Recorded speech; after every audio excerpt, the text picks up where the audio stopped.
जय हिंद दोस्तों, कैसे होंगे? अच्छे होंगे। उम्मीद है कि आपकी तैयारी बहुत अच्छे बेहतरीन जा रहे होंगे। तो दोस्तों आज है आपका 7 रोज तारीख, जो आज से ही एग्ज़ाम बिहार पुलिस का स्टार्ट है। तो दोस्तों जो लोग का अभी है दे रहे हैं उनके लिए ऑल द बेस्ट, मस्त के एग्ज़ाम दीजिए। और जिसका अभी बाकी है उसके लिए ये प्रश्न है रामबाण लेकर आ गए हैं, जो आपके प्लेटफॉर्म आज एजुकेशन सेंटर पटना में है, जिसका डायरेक्टर एस.के. झा सर के द्वारा जो प्रश्न करवाए जाते हैं साइंस का, जो न्यू सिलेबस 9th-10th का, उसी पर आधारित हम प्रश्न लेकर आएंगे। आपको देखने को मिलेंगे इसमें हम देखेंगे साइंस क्लास 10 का 1 लाइनर प्रश्न। तो दोस्तों जो पार्ट बचा है वो पार्ट आज पूरा कर देंगे इसमें। इससे पहले हम जो लोग नहीं देखे हैं साइंस का, वो पार्ट 5 करवा चुके हैं। ये छठा पार्ट है जो आपके एग्जाम के लिए काफ़ी अति रामबाण प्रश्न है। तो दोस्तों जिसका एग्जाम अभी बाकी है तो ये वीडियो उनके लिए काफ़ी अति महत्वपूर्ण है, रामबाण प्रश्न है, वो वीडियो देख सकते हैं। और जिनका हो रहा है तो उनके लिए ऑल द बेस्ट, वो अपना परीक्षा अच्छा से मन से दे। चलिए हम बिना देरी से चलते हैं अपने वीडियो को। आज हम देखने वाले हैं, यहाँ से देखने वाले हैं जो इससे पहले हम वीडियो कर चुके। जो लोग नहीं देखे जाकर के लिंक दिया गया उस पर जाकर देख सकते हैं। इसमें हम देखेंगे प्राकृतिक संसाधनों का प्रबंधन देखेंगे इस वीडियो में। तो ये दोस्तों आपके एग्जाम के लिए काफ़ी अति महत्वपूर्ण है, क्योंकि ये सारे 10th लेवल का प्रश्न है जो एग्जाम से बाहर कुछ नहीं है। यहाँ से अगर आप लोग को एग्जाम में पूछे जाएंगे 100% के साथ, कि जो लोग अगर 50 से ऊपर प्लस करेंगे उनके लिए अच्छे मौका है इस बार। तो चलिए हम चलते हैं अपनी प्रश्न की ओर। तो 353 का पहला प्रश्न देख लेते हैं। कौन बायोगैस का स्रोत नहीं है? तो बायोगैस का कौन स्रोत नहीं होते हैं दोस्तों? तो नाभिकीय ऊर्जा स्रोत है। अगला प्रश्न है कि चिपको आंदोलन का मुख्य उद्देश्य किसका संरक्षण था? तो चिपको आंदोलन का था वो वृक्षों की कटाई पर रोक लगाने के लिए आंदोलन था। तो यह चिपको आंदोलन दोस्तों किसने आरंभ किया? तो सुंदरलाल बहुगुण ने चिपको आंदोलन शुरू किया था। अगली प्रश्न है कि CFC का पूरा नाम क्या होता है? तो CFC का जो पूरा नाम होता है वो होता है क्लोरोफ्लोरोकार्बन होता है, CFC का पूरा नाम। अगली प्रश्न है विश्व के संपूर्ण जल का कितना प्रतिशत समुद्र में पाया जाता है? तो 71% विश्व के संपूर्ण जल समुद्र में पाया जाता है। अगली है ग्लोबल वार्मिंग के लिए कौन सी गैस उत्तरदायी होती है? ग्लोबल वार्मिंग के लिए कौन सी गैस उत्तरदायी होता है? CO2 होते हैं। अगली प्रश्न है विश्नोई लोग किस वृक्ष के संरक्षण के लिए प्रसिद्ध है? तो खेजड़ी वृक्ष के लिए। अगली है वायु में नाइट्रोजन का प्रतिशत मात्रा कितना होता है दोस्तों? 78% होते हैं वायु में नाइट्रोजन की प्रतिशत मात्रा। अगली है कोलीफॉर्म किसका समूह है? जीवाणु का है। कोलीफॉर्म किसका समूह है दोस्तों? जीवाणु का है। गंगा कार्य योजना किस वर्ष प्रारंभ हुई थी? तो गंगा कार्य योजना जो है 1985 में प्रारंभ हुई थी, गंगा कार्य योजना। अगली है कि स्वच्छ जल का pH मान कितना होता है दोस्तों? 7 होता है। किसका? स्वच्छ जल का pH मान। दोस्तों सारे टॉप लेवल का प्रश्न है, एग्जाम के लिए अति रामबाण प्रश्न है। वीडियो अच्छे लग रहे हैं तो प्लीज़ दोस्तों लाइक ज़रूर कीजिए, और चैनल पर पहली बार जुड़े तो प्लीज़ एक सब्सक्राइब करना ना भूलें। और आपसे रिक्वेस्ट है कि यह वीडियो को शुरू तक अंत तक पूरा वॉच कीजिए। अगली प्रश्न है कि टिहरी बांध का निर्माण किस प्रदेश में किया गया? उत्तराखंड। टिहरी बांध का निर्माण कहाँ किया गया दोस्तों? उत्तराखंड। अगली प्रश्न है कि चिपको आंदोलन की शुरुआत कब हुआ? तो चिपको आंदोलन का शुरुआत 1973 में हुआ था। किसका? चिपको आंदोलन की शुरुआत। अब अगली प्रश्न है क्योटो प्रोटोकॉल किससे संबंधित है? भूमंडलीय ताप वृद्धि के लिए प्रोटोकॉल संबंधित है। अगली है कि वन प्राणियों के विलुप्त होने का मुख्य कारण है। वन प्राणियों के विलुप्त होने का मुख्य कारण क्या है? निर्वनीकरण है। अगली है कि अमृता देवी बिश्नोई पुरस्कार किस क्षेत्र में दिया जाता है? तो जैव संरक्षण के क्षेत्र में यह पुरस्कार दिया जाता है, अमृता देवी बिश्नोई। अगली प्रश्न विश्व पर्यावरण दिवस कब मनाया जाता है? तो 5 जून को विश्व पर्यावरण दिवस मनाया जाता है। अगली प्रश्न है कि डैश वन संपदा का एक उदाहरण है। लकड़ी जो है वो किसका उदाहरण है दोस्तों? वन संपदा का उदाहरण है। अगली है पृथ्वी पर ऊर्जा का मुख्य स्रोत कौन है? तो सूर्य होता है पृथ्वी पर ऊर्जा के मुख्य स्रोत। अगली है गंगा नदी में कोलीफॉर्म जीवाणु के प्रचुर मात्रा में पाए जाने का प्रमुख कारण क्या है?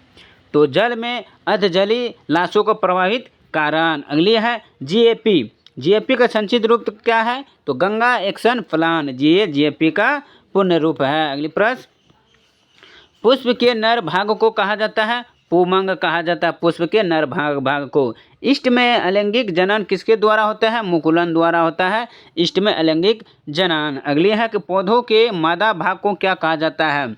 जायांग। पौधों के मादा भाग को कहा जाता है क्या? जायांग। अगली प्रश्न को बढ़ते हैं दोस्तों। अगली है कि नर युग्मक क्या कहलाता है? शुक्राणु का नर युग्मक किसको कहते हैं? शुक्राणु को हम कहते हैं। निषेचन के बाद युग्मज विभाजित होकर बनता है। कौन चीज बन जाता है दोस्तों? भ्रूण बन जाते हैं। तो भ्रूण का विकास कहाँ से होता है? तो गर्भाशय के द्वारा भ्रूण का विकास होता है। कहाँ पर होता है? गर्भाशय में। भ्रूण कोष कहाँ अवस्थित रहता है? तो बीजांड में अवस्थित रहता है। कौन चीज दोस्तों? भ्रूणकंड भ्रूण कोष। अगली, स्वपरागण किस प्रकार के पौधों में होता है? उभयलिंग पौधों में। किस में होते हैं दोस्तों? उभयलिंग में। स्त्री केसर के आराध्य भाग को कहते हैं अंडाशय। स्त्री केसर का आराध्य भाग को क्या कहते हैं? अंडाशय कहते हैं। निषेचन के पश्चात अंडाशय की दीवारें बनाती है। किसका? फल के बनाती है। निषेचन की क्रिया मुख्य रूप से होती है पुष्पी पादप में। निषेचन की क्रिया मुख्य रूप से होती है पुष्पी पादप में। अगली प्रश्न को बढ़ते हैं।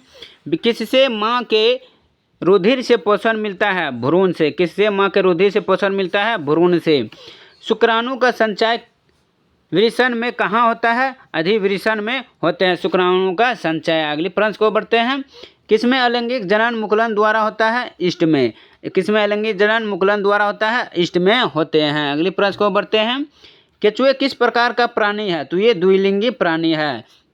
अगली प्रश्न कि द्विखंडन किसमें पाया जाता है? तो द्विखंडन जो पाया जाता है वो अमीबा तथा पैरामीशियम में दोनों में पाया जाता है द्विखंडन। अगली है, कौन पुष्पी पौधों के जनन में काम नहीं आता है? तो कोन्डिया जो है पुष्पी पौधों में काम नहीं आता है। अगली प्रश्न है 390 का, पेनिसिलियम नामक कवक में अलैंगिक जनन मुख्य रूप से किस संरचना के द्वारा होता है? तो कोन्डिया के रूप में होते हैं। अब चलते हैं दोस्तों, अगला अध्याय आपका आ गया है प्रकाश परावर्तन एवं अपवर्तन। ये है दोस्तों 10 क्लास का, जो कि ये लास्ट या उसके बाद वाली अध्याय है।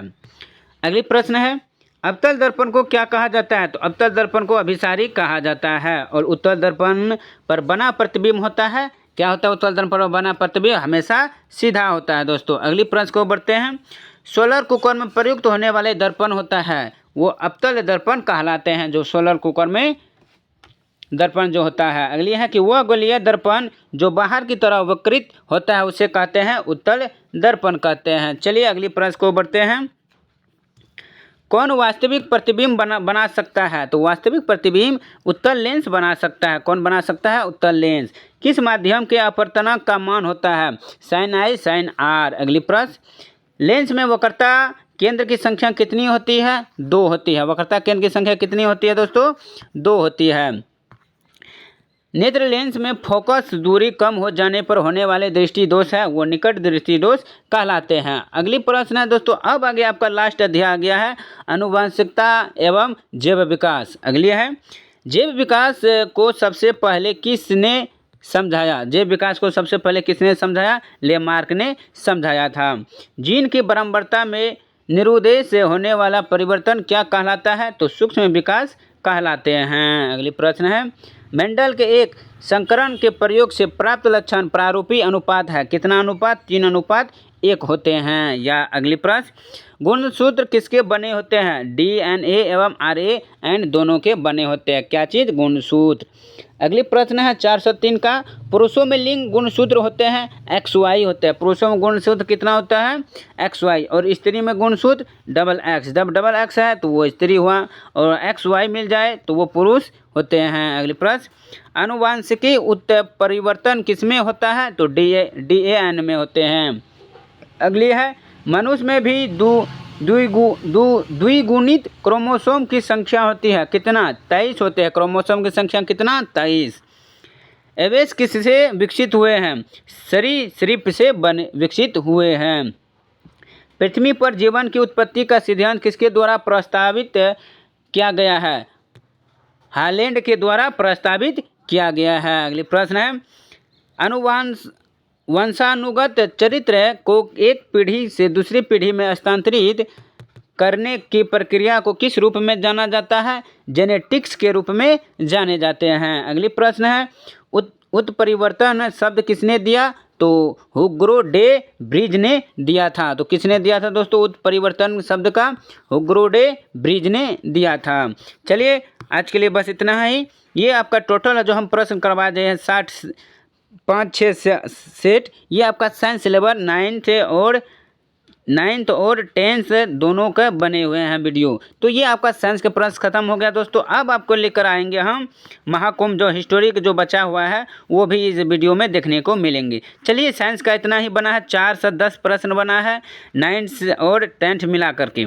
अगर दोस्तों वीडियो को प्रश्न अच्छे लगे हैं, सारे प्रश्न आपको अच्छे लगे हैं, तो प्लीज़ ज़रूर वीडियो को लाइक कीजिएगा और चैनल पर पहली बार जुड़े प्लीज़ सब्सक्राइब करना ना भूलें। अगर पसंद मेरी मेहनत और वीडियो क्वालिटी प्रश्न अगर आप लोग को अच्छे लगे तो प्लीज़ दिल से लाइक कीजिएगा और शेयर करना ना भूलें। चलिए फिर मिलता हूँ। आप हिस्ट्री का लास्ट जो बचा हुआ है उसका रिवीजन करवा देंगे।